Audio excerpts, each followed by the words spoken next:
Hello बच्चों, आज हम बात करेंगे जैव प्रक्रम के ऊपर कि जैव प्रक्रम क्या होता है, उसके अंदर कौन कौन सी क्रियाएं शामिल होती है या फिर पोषण कितने प्रकार का होता है। इन टॉपिकों के ऊपर चर्चा करेंगे। तो चलिए, जैव प्रक्रम है वो क्या होता है। तो इंट्रोडक्शन देखते हैं कि जैव प्रक्रम दो शब्दों से मिलकर बना है। जैव का अर्थ तो होता है जीव और प्रक्रम का अर्थ होता है बच्चों क्रियाएं। प्रक्रम का क्या अर्थ होता है? क्रियाएं। तो ये शब्द दो शब्दों से मिलकर बना है, जीव और क्रियाएं। यानी कि जीवों के अंदर होने वाली क्रियाएं ही किसके अंदर भाग लेती है? जैव प्रक्रम के अंदर भाग लेती है। जीवों में कौन कौन सी क्रियाएं? जैसे अपने अंदर होता है श्वसन होता है, अनुरक्षण होता है और वहन होता है, जैसे रक्त का परिसंचरण होना या फिर उत्सर्जन हो। तो इन सभी क्रियाओं को मिलाकर किस में सम्मिलित किया गया है? जैव प्रक्रम के अंदर सम्मिलित किया गया है। तो जैव प्रक्रम है वो एक क्रिया नहीं है, दो या चार क्रियाओं का सम्मिलित रूप है जो अपने शरीर के अंदर घटित होती है।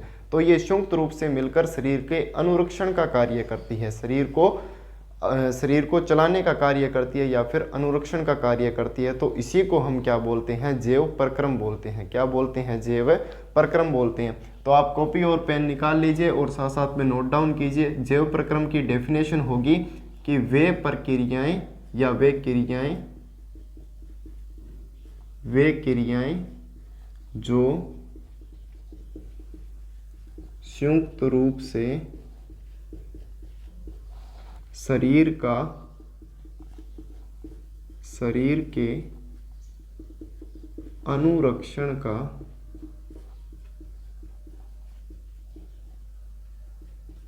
कार्य करती है, वे क्रियाएं कौन सी हो जाएगी? जैव प्रक्रम हो जाएगा। ठीक है, अब बात करें जैव प्रक्रम के अंदर कौन कौन सी क्रियाएं शामिल होती है।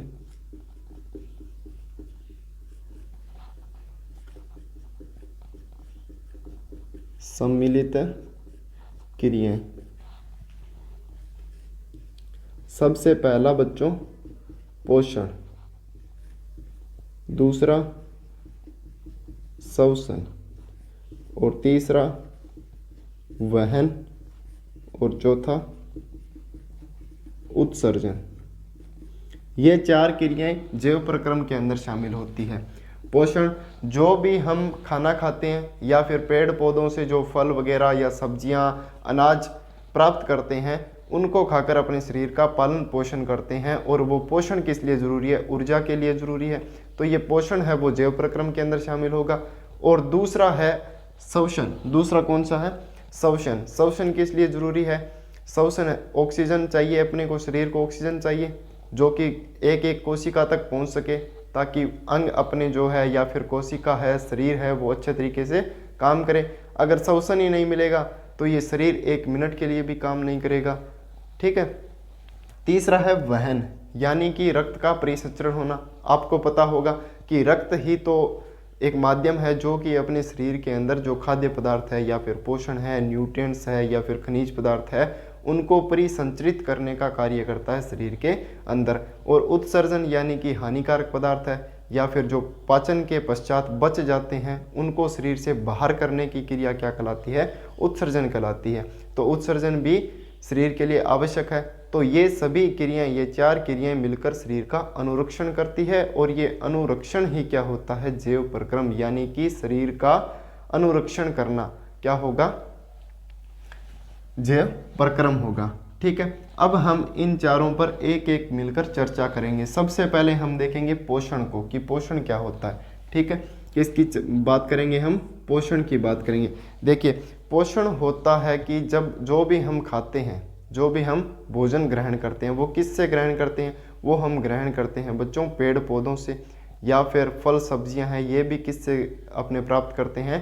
पेड़ पौधों से ही तो प्राप्त करते हैं। तो पोषण क्या होगा कि भोजन को शरीर के अंदर लेने की क्रिया, भोजन को शरीर के अंदर लेने की क्रिया और अंदर उसके पाचन और अवशोषण से संबंधित क्रिया क्या कहलाएगी? पोषण कहलाएगी। क्या कहलाती है? पोषण कहलाती है। तो भोजन को शरीर के अंदर ग्रहण करने की क्रिया क्या होगी? अपने पोषण होगी। ठीक है, अब पोषण बात करें कि क्यों जरूरी है। क्यों जरूरी है? क्योंकि शरीर को चलाने के लिए ऊर्जा की आवश्यकता होती है, और ये ऊर्जा किससे आएगी? बाहर जो भी पदार्थ हम बाहर से लेते हैं, खाते हैं, उससे तो अपने शरीर के अंदर ऊर्जा आएगी।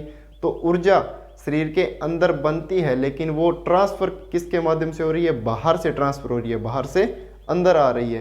तो ऊर्जा का जो स्थानांतरण है वो बाहर से अंदर की तरफ होता है। और ऊर्जा किससे मिलती है अपने को? भोजन से। भोजन हम शरीर के अंदर ग्रहण करते हैं, ग्रहण करने के बाद में उसका पाचन होता है या फिर अवशोषण होता है। अवशोषण के बाद में जो भी पाचन योग्य पदार्थ नहीं है वो उत्सर्जन के द्वारा बाहर चले जाते हैं। ठीक है, तो पोषण की डेफिनेशन क्या होगी? भोजन को अंतर्ग्रहण करने की क्रिया को क्या बोलेंगे हम? पोषण बोलेंगे। और पोषण क्यों जरूरी है? पोषण जरूरी है बच्चों ऊर्जा के लिए, शरीर को ऊर्जा चाहिए। और ऊर्जा जो है, ऊर्जा बाहर से अंदर स्थानांतरित होती है, बाहर से अंदर स्थानांतरित होती है। किसके माध्यम से? भोजन के माध्यम से। ठीक है, तो ये बात हुई अपनी पोषण के ऊपर। तो आप इसको नोट डाउन कीजिए, जैव प्रक्रम को, या फिर स्क्रीनशॉट ले लीजिए। कर लिया नोट डाउन? हटा दें।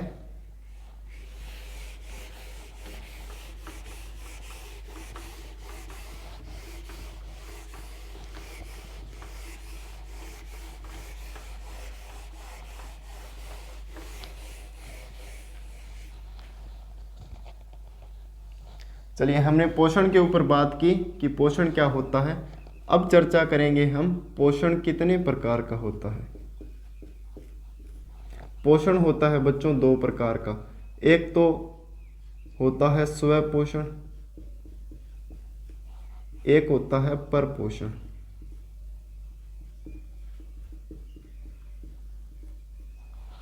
ठीक है, स्व पोषण करने वाले जीव कहलाते हैं स्वयं पोषी, और जो अपना भोजन स्वयं नहीं बनाते हैं वे जीव कहलाते हैं परपोषी। क्या कहलाते हैं? परपोषी। देखिए, स्वयं पोषी कौन से होंगे? नाम से पता कीजिए आप। स्वयं पोषी यानी कि जो अपना पोषण स्वयं प्राप्त करते हैं, या फिर जो अपना भोजन स्वयं बनाते हो, अपने आप बनाते हो, किसी और जीव पर या अपनी तरह पेड़ पौधों पर आश्रित न हो, उनको क्या बोलेंगे हम? स्वयं पोषी। क्या बोलेंगे? स्वयं पोषी। ठीक है, तो हम सबसे पहले बात करेंगे स्वयं पोषी पर।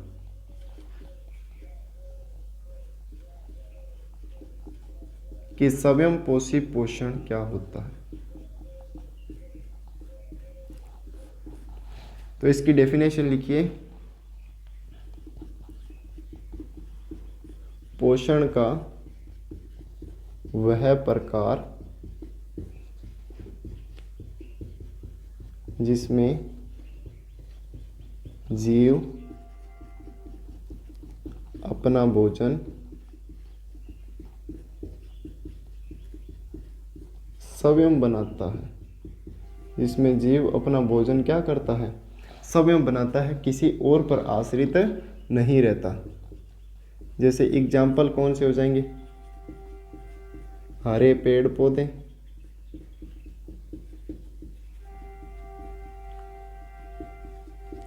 और जैसे नील हरित शैवाल,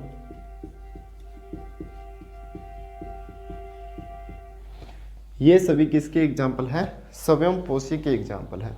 स्वयं पोषी पोषण के अंदर वह प्रक्रम जिसके अंदर जो जीव है वो अपना भोजन स्वयं बनाए, किसी और के ऊपर आश्रित न हो, उसे ही क्या बोलेंगे? स्वयं पोषी पोषण बोलेंगे। ठीक है, जैसे पेड़ पौधे हैं, हरे पेड़ पौधे अपना भोजन कैसे बनाते हैं? वो सूर्य का प्रकाश लेंगे, बाहर से कार्बन डाइऑक्साइड लेंगे, जड़ों से जल लेंगे और कार्बोहाइड्रेट के रूप में अपना भोजन स्वयं बना लेंगे। ठीक है, और बदले में हमको क्या देंगे? ऑक्सीजन देंगे। तो वो भोजन अपना स्वयं ही बना लेते हैं। या फिर नीलहरी शैवाल है, ऐसा ही सिस्टम नीलहरी शैवाल के अंदर होता है। और ये जो भोजन बनाते हैं उनके अंदर मेनली काम किसका होता है? क्लोरोफिल का। ठीक है, हरे पेड़ पौधे हैं, पेड़ पौधों का रंग हरा आपको पता है किसके कारण होता है, क्लोरोफिल के कारण होता है। तो क्लोरोफिल ही वह माध्यम है जिसके माध्यम से जो पेड़ पौधे हैं वो अपना भोजन स्वयं बनाते हैं। ठीक है, तो ये बात हुई अपनी स्वयंपोषी पोषण के ऊपर कि स्वयंपोषी पोषण क्या होता है। तो आप इस डेफिनेशन को नोट डाउन कीजिए। कर लिया नोट, हटा दें।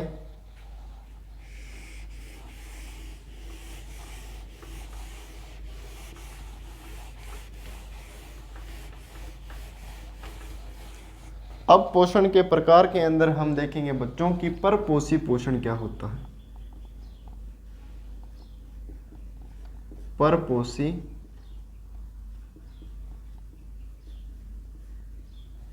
पोषण, ठीक है।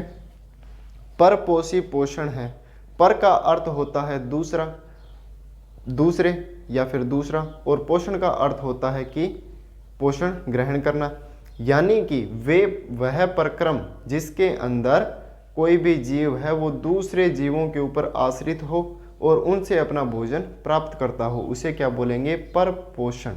ठीक है, क्या बोलेंगे उसको, परपोषण। जैसे हम हैं, हम किसके ऊपर निर्भर हैं, पेड़ पौधों के ऊपर निर्भर है, पेड़ पौधों से अपना भोजन प्राप्त करते हैं। अब आप कहोगे कि सर हम तो अपना भोजन स्वयं ही बनाते हैं, तो हम क्या हो गए, स्वयंपोषी हो गए। नहीं, हम स्वयंपोषी नहीं हैं, वो भोजन हम प्राप्त किससे कर रहे हैं उसके ऊपर डिपेंड करता है कि हम स्वयंपोषी है या फिर परपोषी हैं। तो हम भोजन किससे प्राप्त करते हैं, जैसे गेहूँ खाते हैं, गेहूँ किससे प्राप्त होती है, पेड़ पौधों से प्राप्त होती है। फल वगैरह हैं वो भी पेड़ पौधों से प्राप्त होते हैं। हम सिर्फ बनाते हैं भोजन, प्राप्त किन से करते हैं, हरे पेड़ पौधों से। तो हम क्या हो गए, परपोषी। क्या हो गए हम, परपोषी, यानी कि हम अपने पोषण के लिए किसके ऊपर आश्रित है, किसी दूसरे जीव या फिर हरे पेड़ पौधों के ऊपर आश्रित है। तो हम क्या होंगे, परपोषी होंगे। ठीक है, क्या होंगे हम, परपोषी। तो आप डेफिनेशन लिखिए, पोषण का वह प्रकार जिसमें जीव अपना भोजन स्वयं नहीं बनाता है, जीव अपना भोजन स्वयं नहीं बनाता है,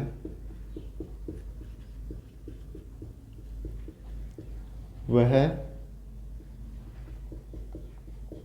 अपना भोजन दूसरे जीव या हरे पेड़ पौधों से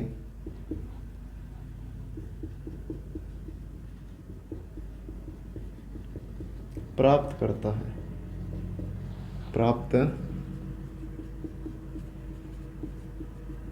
करता है। उन्हें क्या बोलेंगे हम, परपोषी पोषण बोलेंगे। ठीक है, या फिर परपोषी जीव होंगे वो। अब जो परपोषी होता है, परपोषी होते हैं बच्चों तीन प्रकार के। कितने प्रकार के होते हैं, तीन प्रकार के। एक होते हैं होलोजोइक, ठीक है। होलोजोइक कौन से होंगे, प्राणी समपोषी, होलोजोइक या प्राणी समपोषी। दूसरे होते हैं मृतजीवी,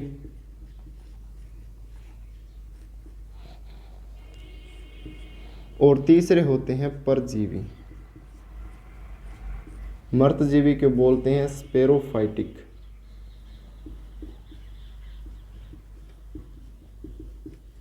परजीवी को बोलते हैं पैरासाइटिक।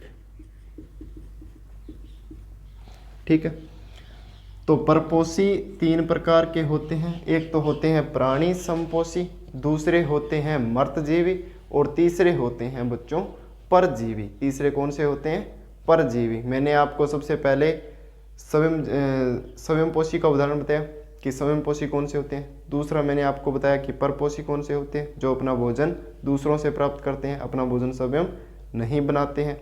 अब जो परपोषी हैं उसके भी तीन टाइप हैं। कौन कौन सी, होलोजोइक, स्पेरोफाइटिक और पैरासाइटिक, यानी कि प्राणी समपोषी, मृतजीवी और परजीवी। तो आप इसको नोट डाउन कीजिए। कर लिया नोट डाउन, हटा दें।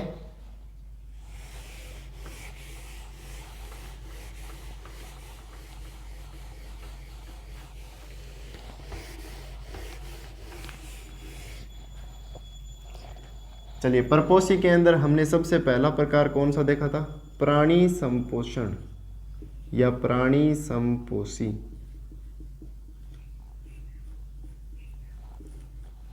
तो देखिए, प्राणी संपोषी वे जीव होते हैं जो संपूर्ण भोज्य पदार्थ को शरीर के अंदर अंतः ग्रहण करते हैं और अंतः ग्रहण करने के बाद में उसका पाचन या फिर अवशोषण होता है। वो कौन से होंगे? प्राणी संपोषण। यानी कि ये जीव पहले, सबसे पहले क्या करेंगे? पूरे के पूरा भोज्य पदार्थ है उसको शरीर के अंदर ग्रहण कर लेंगे। ठीक है, जैसे हम भोजन कैसे ग्रहण करते हैं? भोजन है उसको शरीर के अंदर अंतः ग्रहण किया, अंतः ग्रहण करने के बाद में पाचन किसके अंदर होता है? अपना पाचन तंत्र के अंदर या फिर पेट के अंदर उसका पाचन होता है। तो वो प्रकार कौन सा है? अपना प्राणी संपोषण है। इसी प्रकार जो अमीबा होता है उसी के अंदर किस प्रकार का अपने को पाचन देखने को मिलता है? प्राणी संपोषी प्रकार का। ठीक है, तो प्राणी संपोषी क्या होगा? डेफिनेशन लिखिए इसकी, वह प्रकार जिसमें संपूर्ण भोज्य पदार्थ को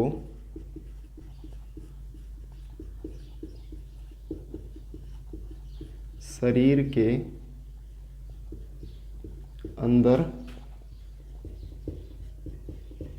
अंतर्ग्रहण होता है बच्चों, शरीर के अंदर लिया जाना, अंतर्ग्रहण किया जाता है तथा बाद में पाचन प्रक्रिया होती है। ठीक है, जैसे एग्जाम्पल मानव और अमीबा हो गए, मानव और अमीबा। चलिए, दूसरा प्रकार हमने देखा था स्पेरोफाइटिक, यानी कि मर्तजीवी। ठीक है, मर्त जीवी जो अपना भोजन मर्त पदार्थों से या फिर सड़े गले पदार्थों से जो अपना भोजन प्राप्त करते हो वो कौन से हो जाएंगे? मर्तजीवी हो जाएंगे। बहुत ही ईजी है, बहुत ही ज़्यादा ईजी है। मर्तजीवी नाम से पता चल रहा है जो अपना भोजन किससे प्राप्त करते हो? मर्त पदार्थों से या फिर सड़े गले पदार्थों से।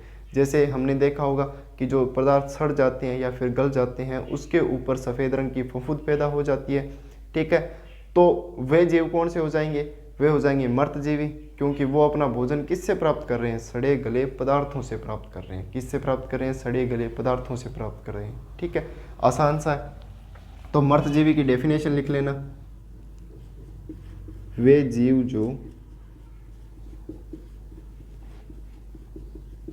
अपना भोजन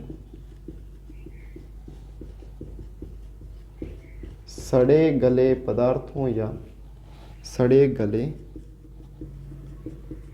पदार्थों या मृत पदार्थों से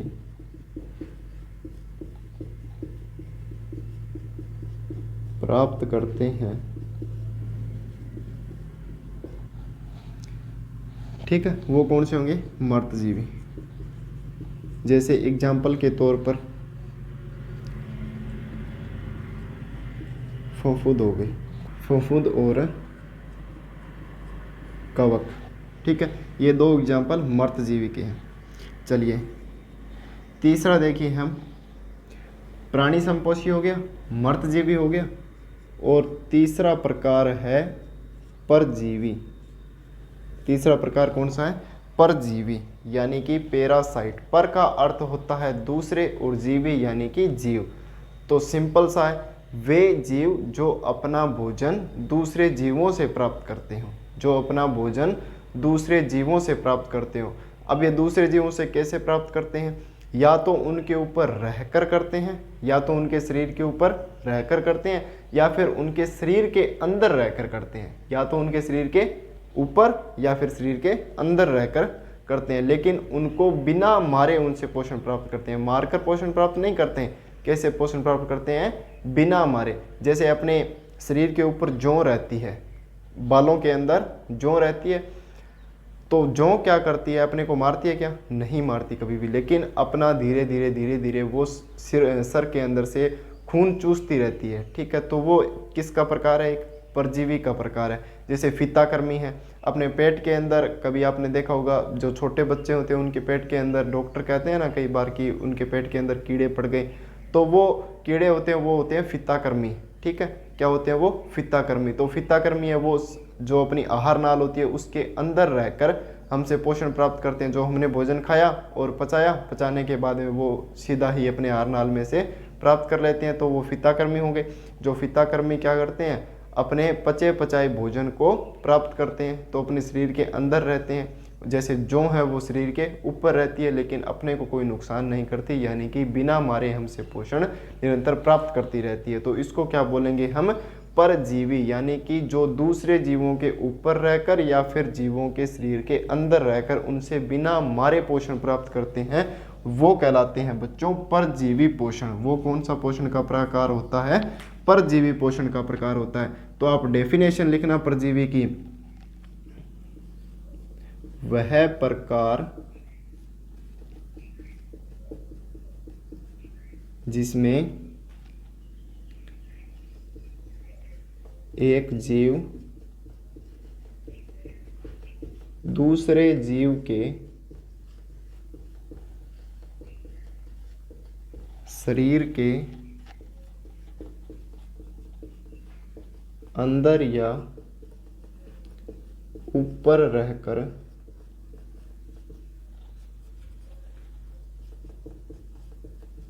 बिना मारे उनसे पोषण प्राप्त करता है।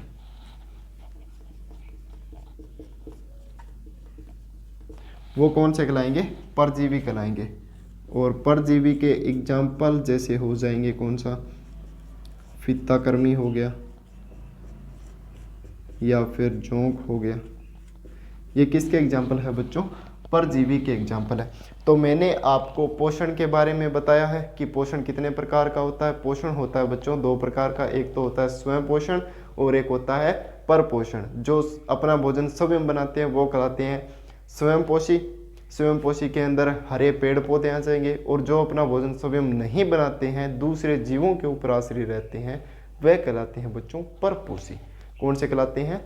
परपोषी। ठीक है, परपोषी भी तीन प्रकार के मैंने आपको बताए। एक तो प्राणी संपोषण, जो पूरे के पूरे भोजन को अंदर ग्रहण करते हैं और उसके बाद में पाचन होगा। दूसरा मैंने आपको बताया मर्तजीवी, जो मर्त पदार्थों या फिर सड़े गले पदार्थों से अपना भोजन प्राप्त करते हैं। जैसे कौन से हो गए अपने?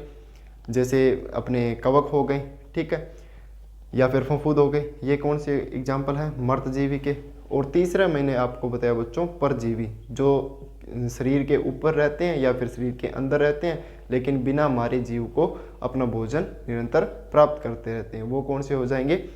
परजीवी हो जाएंगे। जैसे अमरबेल भी होता है। अमरबेल दूसरे पौधों के ऊपर चढ़ जाती है और उन पौधों से जो भोजन या पोषण है वो प्राप्त करती रहती है। तो वो भी एग्जाम्पल किसका है? परजीवी का है। तो एक एग्जाम्पल आप अमरबेल और लिख लेना परजीवी के अंदर। कौन? अमरबेल। तो बच्चों कई बार डिफरेंस पूछ लेता है कि स्वयंपोषी और परपोषी के अंदर अंतर क्या होता है। तो आपको इस प्रकार से टेबल बनाकर स्वयंपोषी और परपोषी को अलग अलग डिफाइन कर कर इनको लिखना होगा। तो देखिए स्वयंपोषी, वैसे मैंने आपको डेफिनेशन अलग अलग तो बता दी है, लेकिन फिर भी अगर अंतर पूछ ले तो आपको इस प्रकार से अंतर लिखना पड़ेगा कि स्वयंपोषी क्या लिख सकते हैं हम कि स्वयंपोषी अपना भोजन स्वयं बनाते हैं। वहीं अगर परपोषी की बात करें तो ये भोजन अपना स्वयं नहीं बनाते हैं। ये किन के ऊपर आश्रित रहते हैं? किन्हीं और के ऊपर आश्रित रहते हैं, वो परपोषी हो जाएंगे। और जो स्वयंपोषी प्रक्रिया है वो हमेशा डे लाइट के अंदर होगी, यानी कि सूर्य की प्रेजेंस में होगी। वहीं परपोषी के अंदर सूर्य की रोशनी का कोई भी इफेक्ट अपने को देखने को नहीं मिलता है कि ये सूर्य के प्रकाश की उपस्थिति इसके अंदर ज़रूरी है। जैसे हम परपोषी हैं, अपने को सूर्य के प्रकाश की उपस्थिति ज़रूरी है क्या? कोई ज़रूरी नहीं है। हम जब चाहें तब अपना भोजन बना सकते हैं, ठीक है। लेकिन भैया स्वयंपोषी को तो रहेगी ज़रूरत। कैसे रहेगी? क्योंकि बिना सूर्य के प्रकाश के ये प्रकाश संश्लेषण की क्रिया होगी ही नहीं। और जो हरे पेड़ पौधे हैं उनके अंदर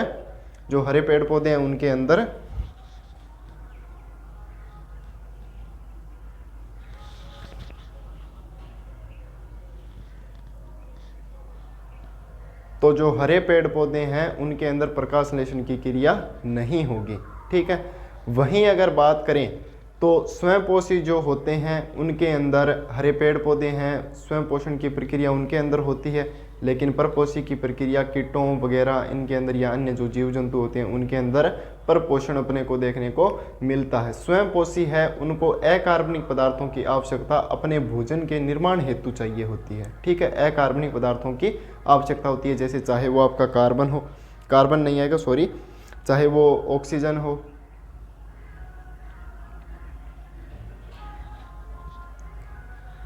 तो इनको अकार्बनिक पदार्थों के रूप में क्या क्या चीज़ चाहिए, जैसे सूर्य का प्रकाश हो गया, कार्बन डाइऑक्साइड हो गई, जल हो गई, तो ये अकार्बनिक घटक है। ठीक है। वहीं अगर बात करें इनकी परपोषी की, तो इनको क्या चाहिए, इनको चाहिए कार्बनिक पदार्थ। क्या चाहिए इनको, कार्बनिक पदार्थ। ठीक है। तो ये टेबल है, एग्जाम्पल क्या क्या हो जाएंगे, जैसे स्वयंपोषी नीलहरी शैवाल हो गई, शैवाल हो गई। ठीक है। और पेड़ पौधे, हरे पेड़ पौधे, और परपोषी कौन से, जैसे अमीबा हो गया, मानव हो गया, और पशु पक्षी। ठीक है। तो आप इसको नोट डाउन कीजिए या फिर स्क्रीनशॉट ले लीजिए। ठीक है। तो आई होप आपको समझ में आया होगा। मिलते हैं इसकी किसी नेक्स्ट वीडियो के अंदर, किसी नेक्स्ट टॉपिक के साथ। धन्यवाद।